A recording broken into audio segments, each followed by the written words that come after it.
सुनो सज्जनों, ये कथा उस लीला की है जो दिखाई नहीं देती पर जीवन को बदल देती है। ये कथा है महादेव की, जो स्वयं प्रकट नहीं होते पर अपने भक्त के जीवन में हर रूप धर लेते हैं। बहुत पुरानी बात है, जब कैलाश मौन में डूबा था और गंगा जटाओं में विश्राम कर रही थी। उसी समय महादेव ने एक दृष्टि पृथ्वी की ओर डाली। वहाँ उन्होंने देखा एक ऐसा हृदय जो उन्हें पाने को नहीं, उन्हें ओर लेने को आतुर था। महादेव मुस्कुराए और बोले, अब समय है लीला का। वे किसी राजमहल में नहीं उतरे, न किसी ऋषि आश्रम में। वे उतरे एक साधारण से गांव में, एक साधारण से भक्त के जीवन में, क्योंकि महादेव साधारण में ही प्रकट होते हैं। उस गांव में रहता था एक युवक, नाम था उसका नील। नील निर्धन था पर मन से अपार था।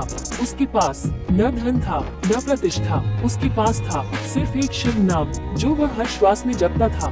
नील हर दिन वन से लकड़ी लाता, बेचता और जो मिलता उसी से जीवन चलाता। पर संध्या होते ही वह सब छोड़ शिवालय पहुंच जाता और घंटों बस बैठा रहता, ना मान ना प्रश्न। एक दिन जब वर्षा घनघोर हो रही थी और कोई शिवालय नहीं आया, नील फिर भी आया, भीगा हुआ, ठिठुरता हुआ पर अडिग। तभी एक वृद्ध साधु वहाँ आए, जटाएं बिखरी, देह पर भस्म और आंखों में अनंत करुणा। साधु ने पूछा, बेटा इतनी वर्षा में क्यों आया? नील ने कहा, आज नहीं आऊंगा तो शिव क्या सोचेंगे? साधु हंस पड़े, बोले, क्या शिव सोचते हैं? नील बोला, वे कुछ नहीं सोचते, वे बस हैं और बस होना ही सबसे बड़ा वरदान है। साधु चुप हो गए। वह मौन सामान्य नहीं था, वह वही मौन था जिसमें सृष्टि जन्म लेती है। साधु बोले, यदि शिव सामने आ जाएं, तो क्या मांगोगे? नील ने कहा, कुछ नहीं। साधु ने पूछा, फिर यहाँ क्यों आते हो? नील ने उत्तर दिया, क्योंकि जब मैं नहीं आता तो मेरा मन बिखर जाता है।